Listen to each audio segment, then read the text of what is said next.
Welcome to freedomlovin.com, where we focus on building freedom in an unfree world.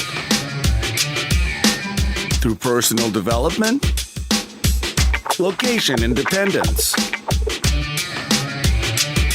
and passive income strategies.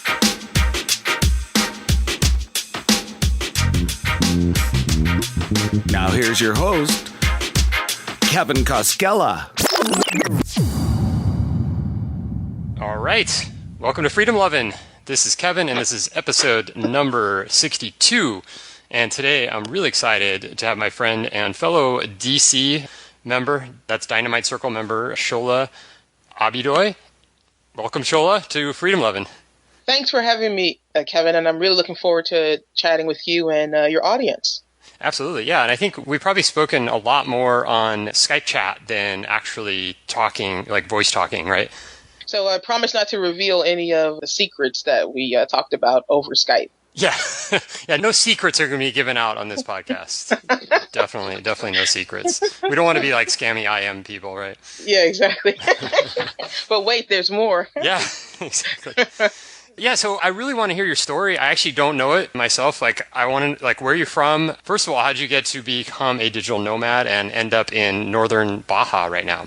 Well, it really started, I would say, about 7 years ago. The Twitter version is that I went to a graduate school in Sweden at the Royal Institute of Technology. So this is a school that's kind of known for churning out like the head of SoundCloud and, some of the lead engineers at Skype. It's a really well-regarded university, and it gave me an opportunity to live in Europe for several years. And I can remember it like it was yesterday. I was in my last semester at school, and I picked up an article from the Guardian, which is the leading newspaper in the UK. And the title of the document an article I was reading was the 1,000 best books of all time. And I remember sitting there in the midst of applying to corporate jobs. And I said to myself, wow, if I get a traditional job, I literally will not be able to read all these books because I will be working 90 hours a day. They're not even 90 hours in a day, but that's how I was going to be working. So like a lot of people, it's really funny.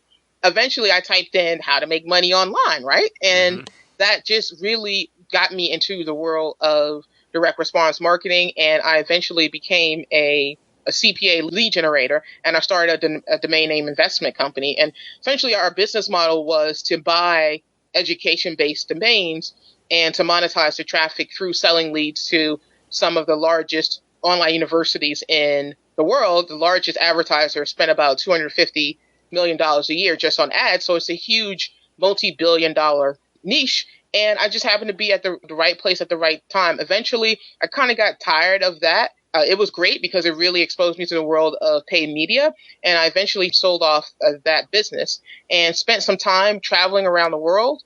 Eventually, I just decided that I loved being abroad, but I wanted to be sort of close to the United States. And on a whim, I visited a friend in San Diego, came with my brother, and I just happened upon Northern Baja, a really great community here. So that's really the long and short of it. That's how I got to Europe, and eventually leaving Europe and going to Baja. Probably lived in about 12 other international cities between, those two places, and just been enjoying it ever since. Yeah, and you're enjoying the endless summer down there? Absolutely. I mean, the awesome thing about Mexico is that it really is kind of underrated for a lot in the digital nomad community, I guess because it's not seen as maybe as exotic as Thailand or Vietnam or Colombia, but there are a lot of opportunities here. And if you're the kind of person who you like the benefits of living abroad, but there's certain things that you can only get in the States. So I love the fact that I can get a U.S. mailbox if I want to here. I love the fact that I can get Amazon. I mean, these are little things that would totally make you sound like a spoiled American, but I love the fact that if I want something, I have a neighbor that goes up 3 times a week. Yeah. And they can get it for me. And then, I mean, I don't want to sound like an alarmist, but my neighbor and I, we were thinking about this the other day, with all the crazy stuff happening around the world internationally. And we said, if we had to get back home, we could walk home in 4 days. Like, we calculated. We're like, we could literally walk home. Like, we could walk to the border, a leisurely walk home. Like, if there were no gas, like, we could walk home. So, I mean, not that we're like these nomadic preppers, but I mean, we literally, that gave us some emotional, we felt good about that. So yeah, it's a really great. I encourage everyone to look at Baja and Mexico and to really understand that being a nomad isn't necessarily always about going to Asia or going to South America. There are really some nice places in North America that give you the advantages of being abroad, but also the advantages of being in North America or back home. Yeah, that is a great point. And you get basically you get almost the same weather as like San Diego.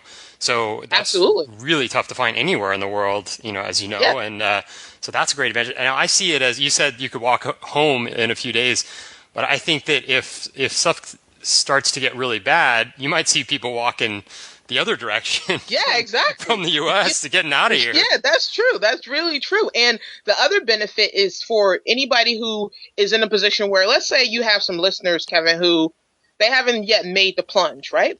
Mm-hmm. You have an entire life back home. Wonderful thing about Mexico is that you can put your stuff in storage wherever you are, get in your car, drive here, test out the lifestyle, and then you can use it as a launching off point. So the risk that is often associated with just going like full steam ahead into the lifestyle, you can really mitigate that risk by trying a place like Mexico. Yeah. And if you have a car, it makes it even better because they've just added some lanes to the border so you can go and come as you please. So yeah, I'm really stoked about being here. And I prefer Europe in terms of like the city lifestyle. I mean, my vision for the next, really in perpetuity is to spend about 4 to 6 months here and then the rest of the time in Europe. And then in the States for, less than 30 days or so a year, visiting friends, family, shopping, going to conferences. And a place like Mexico, northern Mexico, is affordable enough that you can have a place here and some other like Western destination without having to spend an arm and a leg. So it really is about finding those hacks that enable you to do it. And I really wouldn't have been able to do it without mastering like digital funnel creation and some of the other things that we will be talking about. Yeah, you've got me sold on it. I need to take a trip down soon and check things out because it's been a while since I've been down there. The last time I was there was kind of like right before all the kidnapping started and everybody started freaking out. And yeah, honestly, the whole kidnapping thing it's like a blessing and the curse. The blessing is that I can go into the store and not be bombarded by like drunk gringos buying like $10 tequila. Yeah. But the curse is that there are a lot of people who are hurting because, they've heard about the whole kidnapping thing. But if you live in any major city in the States and you're fretting about Mexico, that's just illogical because you should be more afraid of living in New York City or LA than coming to a sleepy Mexican town where people like to hang out. So. Oh yeah, totally. I totally agree. Now, to go to a little bit of the philosophical level, what does freedom mean to you? Well, freedom is very precisely defined in my book. I mean, not to get all geeky on you, but I actually have like a little SOP, my freedom SOP. So basically, my freedom checklist. But I would say in a nutshell, it's being able to do what I want to do, when I want to do it, how I want to do it, where I want to do it, with whom, right? Mm-hmm. And also, too, freedom for me is about not having unmet needs. So for me, wealth really is not necessarily about possessions, but it's about freedom from want. So when you are in a position where you have the resources to do whatever you want to do, and your first choice is your current decision, for me, that you've reached the level of freedom that most people aspire to. Yeah, totally. It sounds like, from what you said, it sounds like a little bit of anarchy mixed in with a little bit of Buddhism, right? Well, I'll take that. I mean,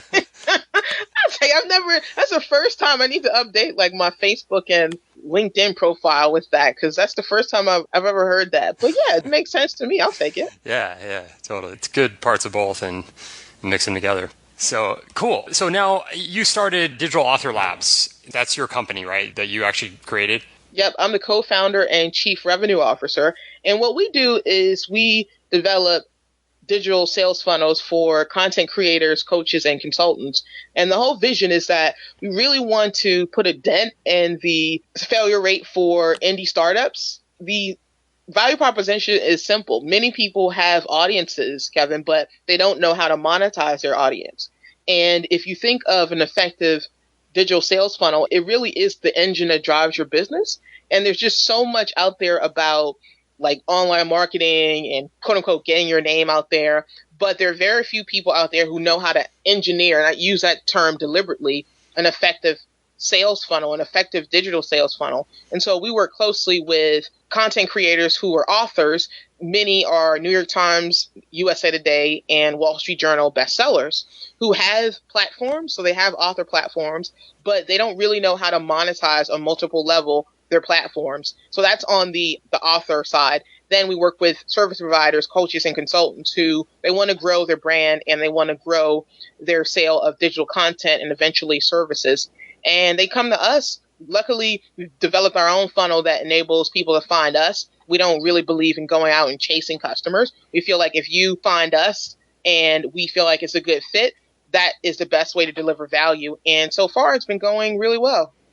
Yeah, and I saw so on your website, you indicated that exact thing, that you're just going for referrals, right? You don't really have like a whole, SEO plan for your own site. No, not at the moment. I mean, the goal of every lifestyle business who has the values that I do is that you want to be in a position where your business says yes only to those people who really support your lifestyle and who are fun to work with. Like, I really think that if you have any kind of business where you interact with people, you have to choose those people, right? Because it's like a bad relationship. Like 1 month with the wrong guy can really mess up your life forever, right? So 1 month with the wrong client can mess up your business forever. So we just find that if people come to us through referral, or we have some marketing systems in place where people are introduced to us through some really uber targeted advertising, that's just the best way. I'm not saying that there's anything wrong with SEO or traditional content marketing, but I never wanted to build my business on that. And I never found that I was able to attract the kind of clients that I wanted using those traditional strategies. So it's not for everyone, but it works really well for us. Right. So now you focus on, you said, authors and people that you said that are already like New York Times bestsellers, or can it be anyone? Right. Work with? So typically what is the best fit for us is authors who've moved at least 50,000 units. That's on the low end. That's typically for nonfiction.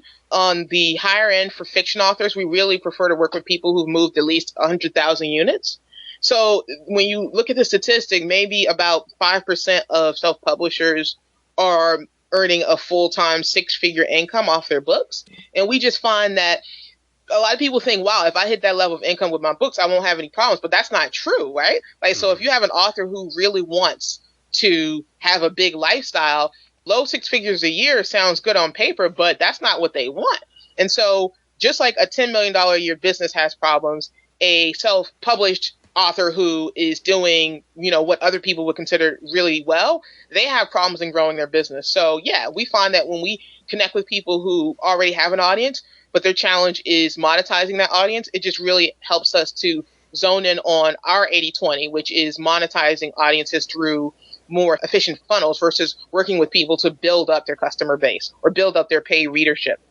Yeah, and it's funny. I had a guy about a year and a half ago. I was working with a guy, and I don't really do client work, but my partner and I will help people get their membership sites going on occasion. And this guy was a New York Times, best-selling author. His last book was, I think, around maybe 10 years ago, and he's sort of famous in his world, and but he had no money, money. So he was starting, and he was exactly like someone that I should probably refer him to you now because we're not working with him anymore. But yeah, he was looking for a way to make money on what he's already done, because obviously just having the books out there is not going to do it. So how do you set that up? So can you give an example of how you would help someone like that, like create some sort of recurring revenue or some sort of passive income?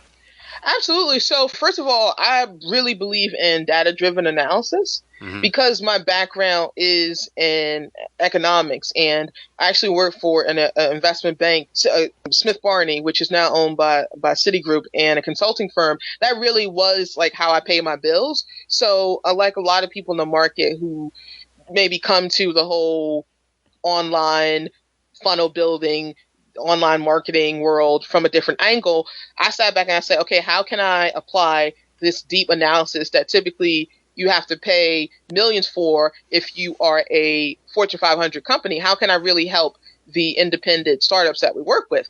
And it really begins with, first of all, doing a deep dive 80-20 analysis into people's lists. So if someone comes to us, and let's say they have a list of 50,000 people, the first question we want to ask is, how can we segment your list so that the people who are willing to pay the most can be communicated with first, right? Mm-hmm. And then the second thing we want to do is figure out how can we start price testing.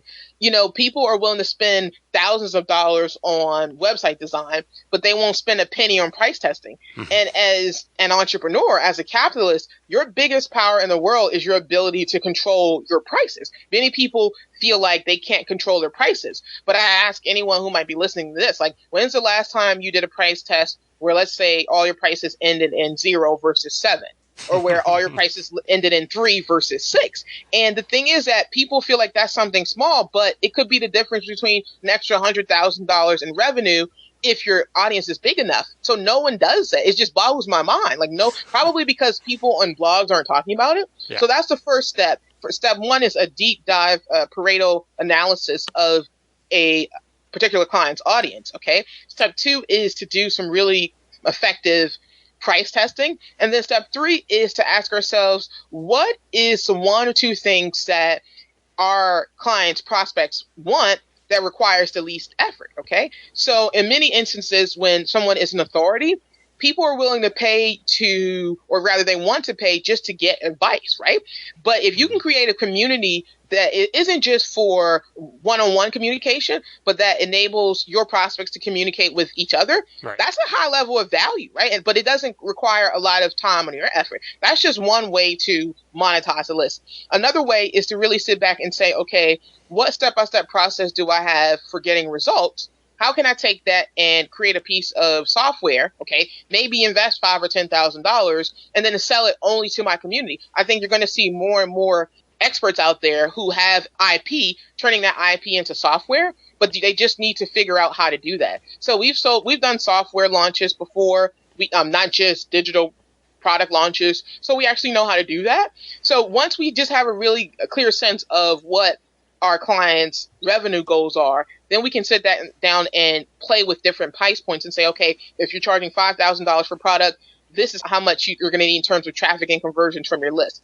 $1,000, $100 a month, etc. And I would say at least 50% of the value, Kevin, comes with sitting your clients down and having them do what we call an ESP analysis. So ESP just stands for exactly, specifically, precisely. And you'll be surprised how many really well-known, air quotes, experts out there haven't sat down and created a lean business plan for themselves where they're like, okay, if I want to hit these revenue goals, how much traffic do I have to bring in on a weekly or daily basis? What do my conversions have to be? What do my price points have to be? You ask them that, you start with the economics, and oftentimes you get a blank stare. So just being able to make the numbers simple for people, maybe some level of data visualization, helps people to go from the murky world of analytics to, okay, this is what I need to do differently on a daily basis to get the results that I want. So I hope that adds some level of insight. Yeah, that's awesome stuff. And now I need all of this, so I'm going to ask you some stuff that I'm dealing with. So how would you go about finding out, like, how would you test pricing, and then how would you find those? You said like finding the people that are going to be willing to spend the most amount of money. What would you do with someone like, my list is like 34,000 people. I don't know who the top buyers are or any of that. Mm-hmm. Well, the first thing is there's a direct marketing principle that is like high school for people outside of the internet marketing niche, but inside of the whole internet marketing niche, very few people know about it. And it's called RFM analysis. So RFM just stands for recent, frequent, and monetary. So you want to find the people in your audience, or in this case, in your contact database, who have bought recently, those who've bought frequently, and those who've spent the most money. Okay. And there are some light regression analysis that needs to be done to get at that. Okay. And you can either do it yourself if your number's inclined, or you pay someone to do it. But let's just assume there's a way to get that done, right? Mm-hmm. So let's say within a database of 34,000 people, you have a list of, let's say, about 1,000 people who are the sweet spot. Okay. Right. Now, here's the thing. I like to use this analogy. If you were going to take a plane ride from, let's say, San Diego to Singapore, you might pay anywhere from $1,000 to $34,000, right? Mm-hmm. But the reality of the situation is that outside of the bells and whistles, it's the same length of a plane ride. And what that means is that for any given offer, who you're selling to is far more important than what you're selling. And there's always a set of people who they reverse price shop. And so in other words, there's some people who they only see high prices. Like if they go into the store and there's something for $10 and there's something for $100, they're not going to look at the $10 product. They only look at the $100 product, right? But most people, if you come from a middle class background, what have you, when you go in the store, the first thing you're going to look at is probably the $10 item. So the thing is that business owners have to understand that if you don't have premium prices, you are missing out on the people who they do not buy low price products. Like you just have to understand that. Right. And the only way that you can kind of accept that on an emotional level as an entrepreneur is to test, is to see that there are people out there who only buy at high prices. And if your prices aren't high enough because they see price as a measurement of value, if you're not testing that upper threshold, you're just leaving most of your business on the table. So that's the first thing, really getting at the sweet spot through RFM analysis. Okay. So once you have these group of people, the next thing is to understand that as people have higher levels of income, they value different things. So in general, the more money people have, the more time poor they are. So any solution that you have that is more time efficient is going to appeal to them. Similarly, understanding that the less money people have, the more price sensitive they're going to be, right? Another thing is that at higher income levels, people tend to value exclusivity more than at lower income levels, right? Another thing is prestige. The more money people tend to have, the more they value prestige. Another issue is personal service. People at higher income levels, people willing to spend maybe 100x more for the same product, they want some level of interaction with, quote unquote, the expert. So just little tweaks like that is helpful. But the biggest mistake that people make, Kevin, when they're really trying to create higher price products, premium price products, is feeling like the output has to equal the input. Feeling like if I'm going to create a product that is 100 times more expensive, I have to put in 100 times more work. And that's just so not the case. Yeah. And the reality of the situation is often you have to do less. And that's just so hard for people to accept. I did a little experiment where I wanted to show, I own a little private community of authors, and I wanted to show them that you could sell a $79 ebook, right? Mm-hmm. Just from price testing. Yeah. And people thought I was crazy. And I went in and showed them. I just had to do, the whole requisite screenshots just to show people that if you're not testing these price points, you are missing out. Yeah. An example is also Starbucks that has a product that is like Uber coffee maker that's like $10,000. Maybe a handful of people a couple of times a year buy that product, but just one person buying that every 4 months doubles your lifetime customer value. And when you understand that just having one person buy a premium price product doubles, triples, quadruples your lifetime value, you understand how customers should not be viewed equally.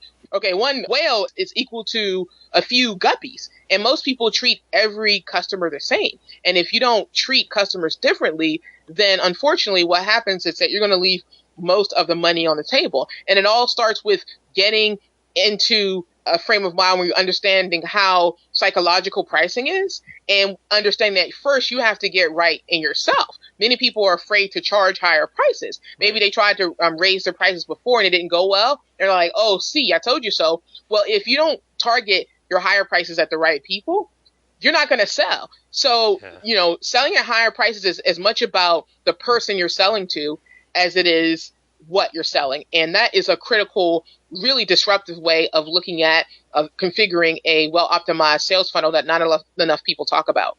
That is really amazing stuff. And the Starbucks thing just blew me away when I heard about that. They don't really make their money on coffee. It's like they make their money on the coffee makers.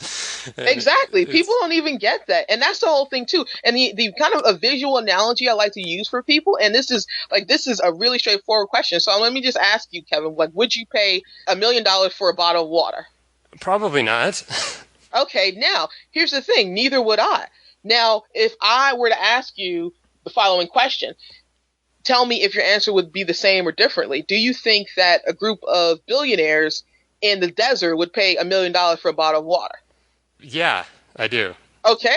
So the only thing that's changed is the people, right? It's not the bottle of water. Right. So the input isn't different. It's the same product, but it's being sold to a different audience, right? Yeah. And so you can use that with any product on the planet. And so when people really get that whom they're selling to is just as important, if not more important than what they're selling, and they can understand that if you don't do a really good job of getting crystal clear about who you're selling your solution to, you're probably doing a whole bunch of extra work for nothing.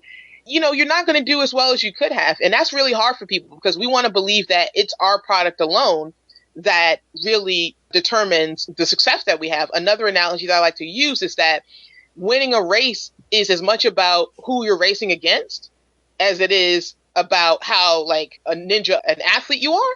And like if you're racing against someone in a wheelchair, like you don't have to be that fast. Yeah. And so similarly, like when you are selling to people who are already predisposed towards like, buying at high prices, it's just so much less heavy lifting that you have to do. So I hope that adds some value for your listeners.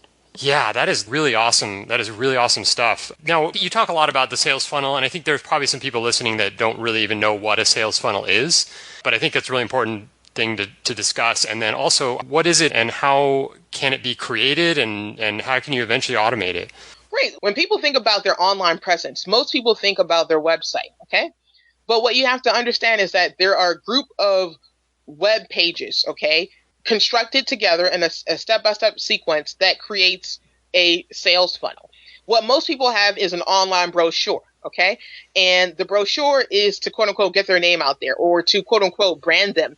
And the thing that they don't get is that if you don't have a sales funnel, so in other words, if you don't have a series of pages that are designed to convert a click into a customer, okay, to convert a browser into a buyer, you won't get sales, okay? Mm-hmm. And so the way to describe a sales funnel for those who may have a funny understanding is to think of your sales funnel as an ATM machine, okay? And you put in your card, which is the traffic, and what comes out is the money, which is the sales. And so your sales funnel is that ATM machine. You have to build that machine.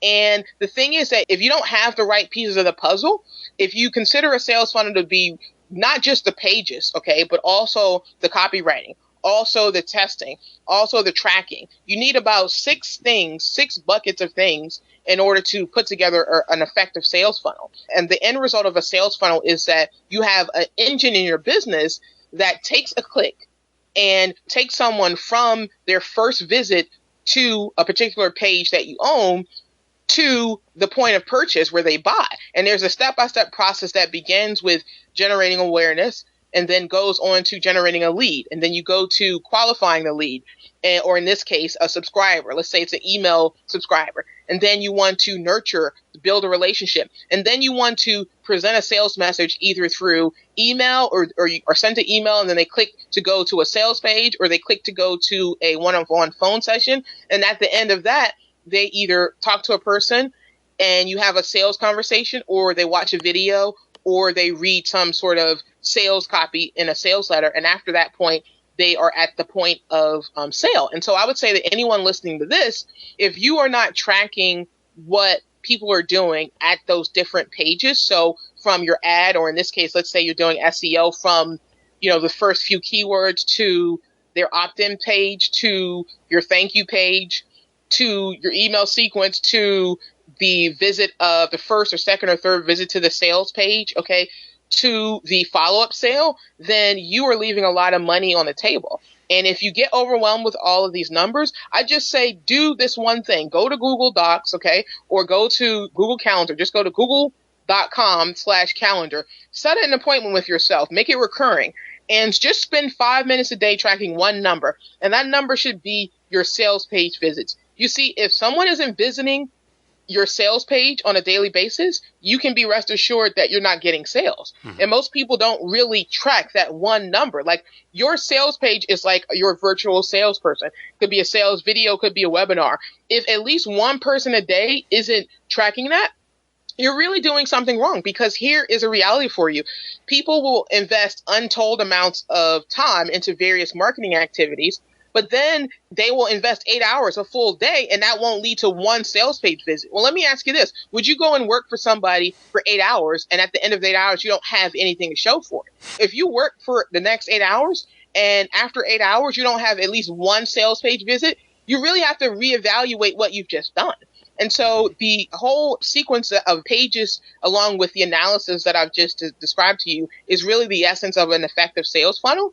And the goal of every sales funnel should be to have this engine of yours, this ATM of yours, for lack of a better analogy, create visitor value or earnings per click that's higher than a cost per click. Because when you have that, you really do basically have this air quote money machine. You have this machine that's generating EPCs at one price, and then you're paying for clicks at a different price. And the arbitrage is really the value that you create, or in this case, profits. And it absolutely does work. But the problem is that there's just so much talk about things that don't really matter, Kevin, that, the average person can't describe their sales funnel process. They can't decide that one endpoint that they really want to get to, which is they have this sales engine that's generating value far higher than how much it costs to create a visit to your website. And if you don't really get that, then I guarantee you that you're just doing so much work that's probably not going to get you the results that you want. So I really hope that people get that visual concept. Yeah, that makes total sense. Now, we talked a little bit before the interview about the idea of getting recurring income, or getting any income really, but recurring income as fast as possible. Can you comment on that? Like, what would you say to somebody that's kind of maybe just starting out, has a product or has an idea, but doesn't have anything in place? Well, I would say that for a lot of people, when you first start out, it may feel a little intimidating to ask for $25,000 in consulting fees, or to ask for $10,000, or even to ask for low four figures. And so it isn't that necessarily it's harder to sell a $25,000 consulting package than it is to sell a $5 subscription or ebook, but people feel that it is. Yeah. And everyone who is serious about entrepreneurship has done some type of personal development work. So they know the value of really getting your, what Perry Marshall calls inner head trash correct. Okay. But let's just say you decide that for whatever reason, okay, I'm just going to start out with a $10 product or a $20 product. Well, here's the thing. When it comes to digital content, it's better to sell using the Netflix model, okay, subscription model, than one-off sales. Okay. So for instance, let's just say that you want to create a business that generates $10,000 a month in income for yourself. If you're selling a 99-cent Kindle ebook, forget about the fees. First of all, you're not going to get 99 cents, but let's just say you are. You need 10,000 yeses a month. Okay. Mm-hmm. That's a lot of work. Even if you're converting 10% of the people who visit your sales page to buyers, you need a traffic generation strategy that's going to generate 100,000 visitors a month. Okay. Now, correct me if I'm wrong, but article marketing couldn't get you to 100,000. Okay. Even the best blogs on the planet, like HubSpot, is probably the gold standard for content marketing. They have an entire team of content marketers. They are not pulling like 100,000 visitors a day or something. I mean, they might be doing 100,000 visitors a month, but if it takes them a whole team of 10 people to get that kind of traffic, how much longer is it going to take you, right? So the thing is that when you have a unit pricing business model, you need to generate a lot of traffic. Well, that was easy 5, 6, 7 years ago when you can get easy SEO traffic. But we're moving to a world now where the 80-20 rule applies, which is 80% of the traffic is going to 20% of those sites. And 20% of the sites are the big sites of the world. Okay. Mm-hmm. So I would recommend anybody who wants to really think about how to build a stable online revenue stream to consider recurring revenues. As an example, let's just say you decide that you are going to publish 12 books. It's better to take your content and to release it, let's say one a month. Okay. Have people pay, let's say $5.95. The price point that has been tested, anything from, let's say, $4.95 to $7.95 to $9.95, like that is the equivalent of a bagel and a large coffee at Starbucks, right? So nobody's going to think twice about paying that, okay? And what you want to do is get people in. If you get people in, most people are really reticent or weary about buying things like, on a recurring basis, just because everyone has had that horror experience where you gave someone permission to bill you on continuity and you can never get rid of them. Make it really simple, okay? get them into your world, so to speak, at $4.95, $7.95, $9.95, and just show them an amazing amount of value. And the thing is that you don't need a huge amount of content, okay? People don't want, if you're doing any kind of nonfiction, like if you can get people a result in one page, you don't need to have 20 pages of content. People just want the result, right? So focus on results if you're doing any kind of nonfiction expertise-based digital publishing. If you are doing entertainment, like you don't need to write a 500 word book, okay? I have a colleague that for $9.95 has what he calls a paid cast, and you essentially get an exclusive, I think 30-minute or 1 hour podcast. You get a video and you get a curated email for $9.95, and people are so happy to pay that.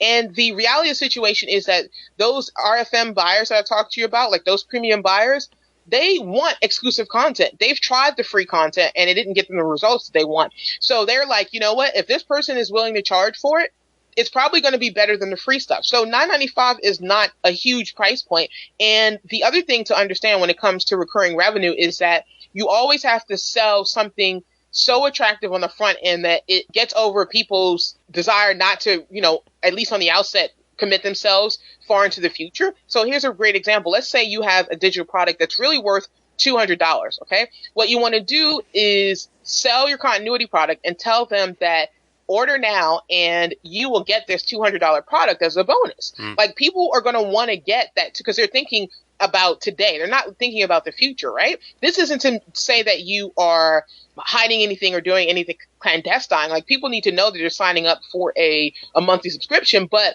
once you get them into your membership site or on your paid email list or what have you, they're going to see great content and they're not going to want to cancel, especially at a really cost-effective price. So find something really, really attractive as the initial subscription price, offer it as a bonus, sort of downplay the subscription, and understand that once you get over the initial hurdle, it's far easier to work on customer retention than it is customer acquisition. So once you get people in, it's so much easier to continue to have them to invest in your subscription product day in and day out. The last point that I'd like to make is that what holds a lot of people back when it comes to subscription is that they feel like you need this massive amount of content. Right. At the $4.95, $7.95, $9.95 content, you don't need a lot price level. You don't need a lot of content, right? People just want that nice bit of value. And what you can do is you can batch your content creation, right? So you can take a month and create all the content that you need for, let's say, a year, and then you'd be done with it. Then you can release it month after month. Another really simple subscription model is a paid newsletter. There are people bringing in 7 figures a year that you haven't even heard of, like some better than some of the gurus out there, right? That people are paying $5 a month and they have 200,000 or something or 100,000 subscribers. And so if you think about a model that could get you to, let's say, your first 6 figures, if you sell 1,000 people on a $9.95 subscription, that's going to get you to $10K a month. Right. To get that same $10K a month at unit pricing, you're going to need not 1,000 yeses. You're going to need, over the course of a year, 120,000 yeses. That's a lot of work. Yeah. So I really hope that gives some insight into a potentially disruptive way of looking at building a recurring revenue funnel. Yeah, for sure. Shola, this is great stuff. I'm going to listen to this podcast again and take some good notes because a lot of this is speaking directly to me. So awesome. I really appreciate all the positive, really helpful comments that you've had. Now, you mentioned the digital book, like an ebook. What about Kindle? I know that you do some stuff with Kindle. I used to do, I have a few books on Kindle, and I used to make $800 a month or something from all my Kindle books. And I kind of just let it go because it was just sort of automatic. And then all of a sudden, within the last 6-8 months, it's plummeted. I hardly sell any Kindle books. It's like the same exact strategies that I used, they don't work really. And I'm sort of looking at it now as, is Kindle more of just like a lead gen tool than anything? Because even at a peak, it's hard to make a ton of money on just selling Kindle books for $2.99 or $7 or whatever. Well, the first thing is that I think we can really add value to the online entrepreneur community by helping people see the bigger picture, right? Because when you can see trends, then you can really work ahead of them and avoid some pitfalls. So what we are seeing in the market is consolidation, and that's happened in every industry. So if you go back 100 years, Kevin, there used to be like 100 different railroad companies, right? And then they consolidated down to 5 top ones, okay? Right. Go back 75 years, there used to be 50 different oil companies, and now there are only 5 major ones, okay? Go back 25 years, there used to be like 50 different radio companies, and now there are 4 principal ones.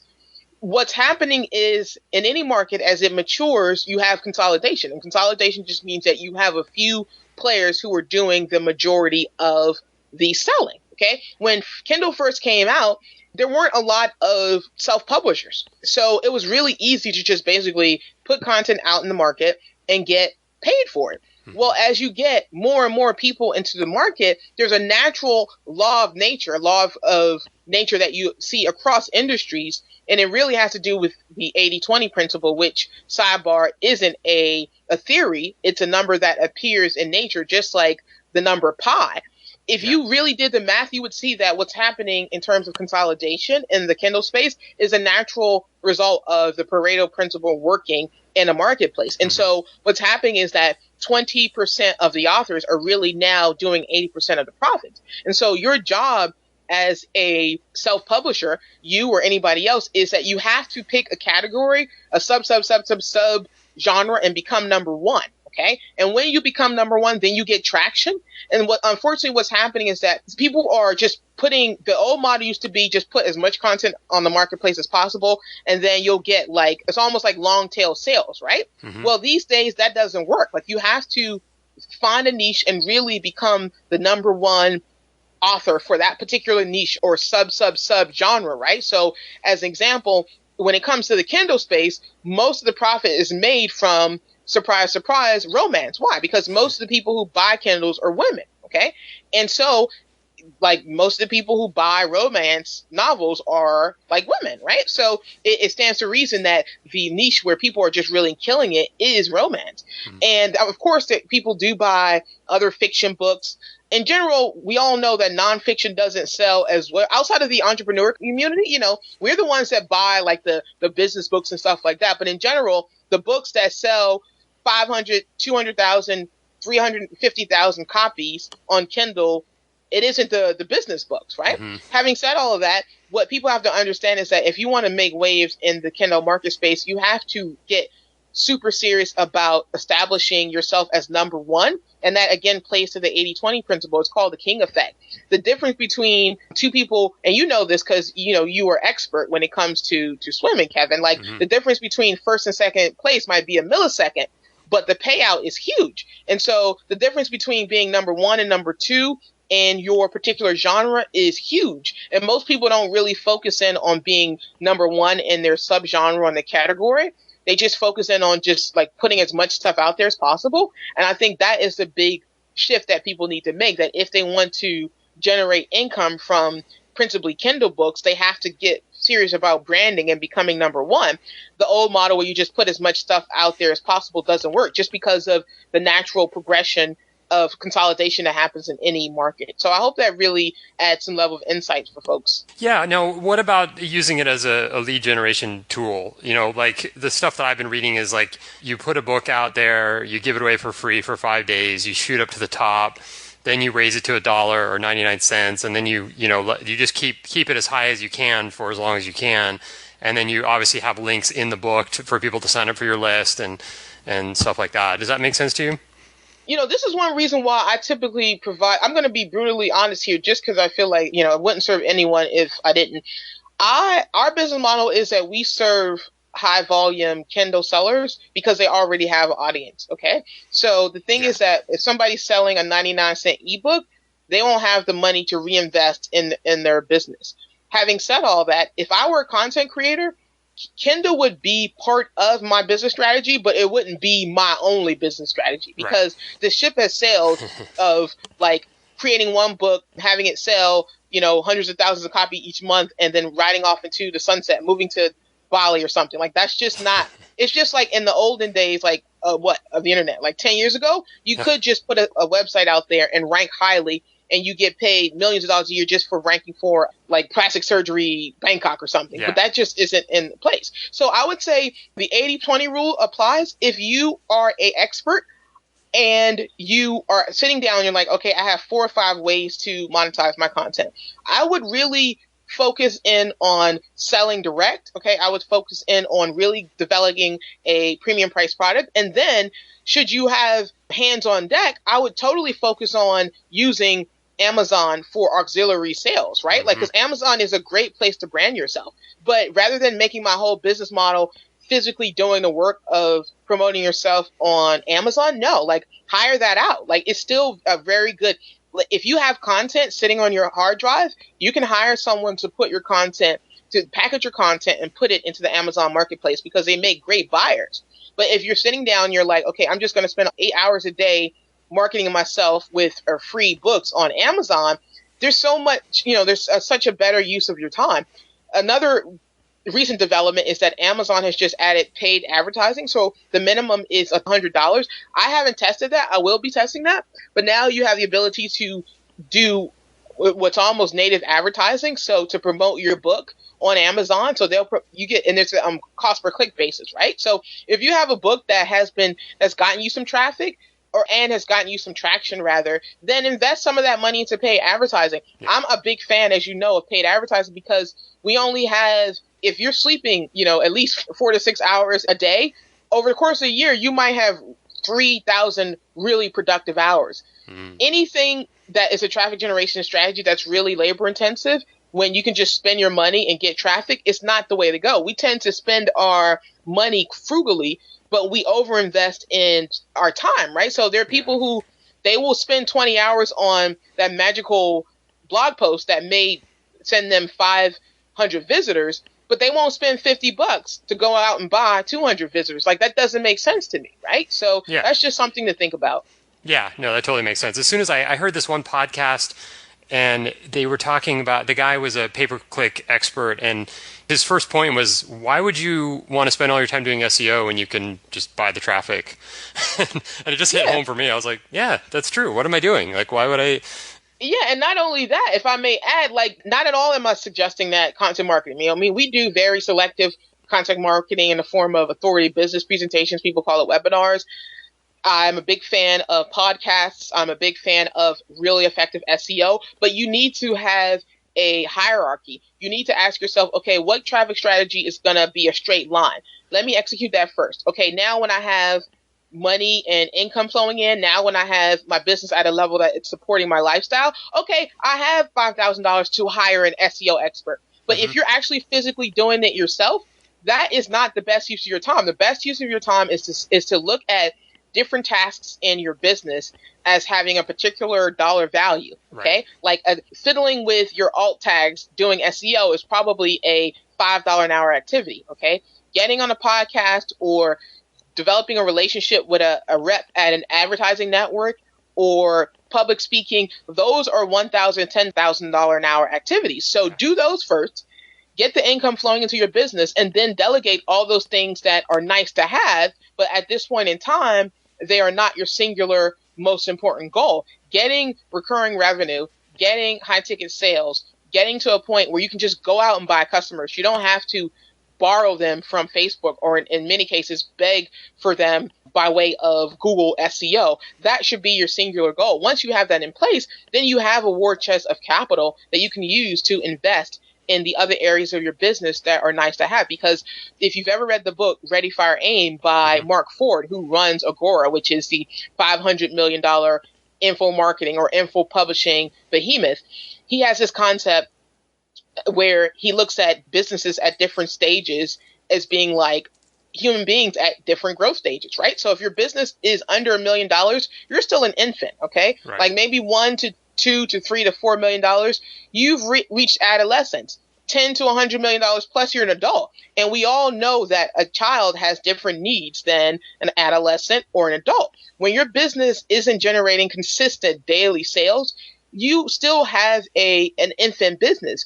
And just like an infant can go without milk or whatever, like if you have a business where it takes you months or weeks to generate customers, to generate revenues, it can only take one really bad circumstance to wipe you out. And then if you have the added pressure of being in a day job, you don't have the time that other people do. So you have to figure out the straightest path to getting daily sales. When you have daily sales, then you have money that you can use to delegate out stuff to get you to the point where your business is generating as much consistent income as whatever day job you had. It just gives you the freedom to really buy your life back, buy the time you need to do whatever you want. So that's how I really talk to folks who are friends and are in really great. I have friends who are in 6, some are even in 7-figure jobs as corporate lawyers, as physicians, etc. And they love the prestige of it all, but they want out of it. And the first thing I say to them is to sit down with a pen and paper, develop your ESP goals, figure out what your business would need to generate on a recurring basis to buy you the freedom that you need to leave your job, and then just look for the straightest path. So if someone has $100 laying around, in air quotes, spend that on traffic. Like, don't spend it on a ebook.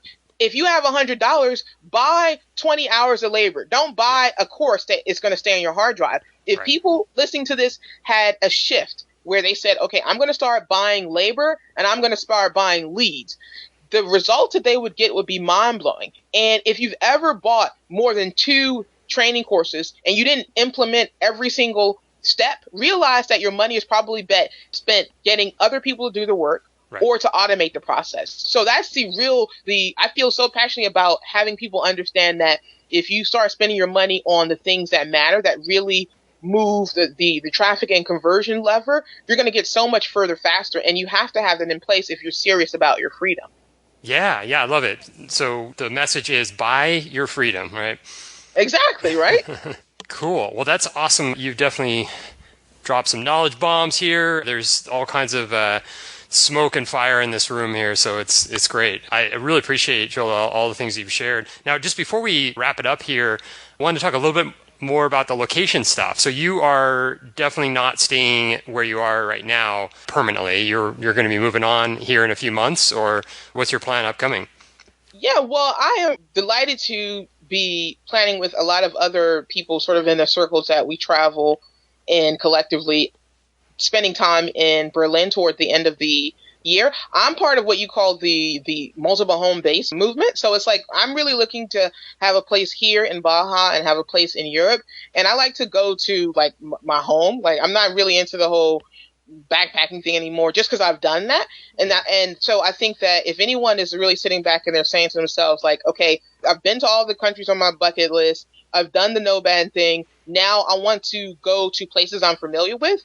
There is an alternative that isn't really talked about, which is figuring out how you can have more than one home base. As an example, where I'm from, Northwest DC, a 1-bedroom apartment is minimum going to run you $2,500, right? $2,500. Well, think about this.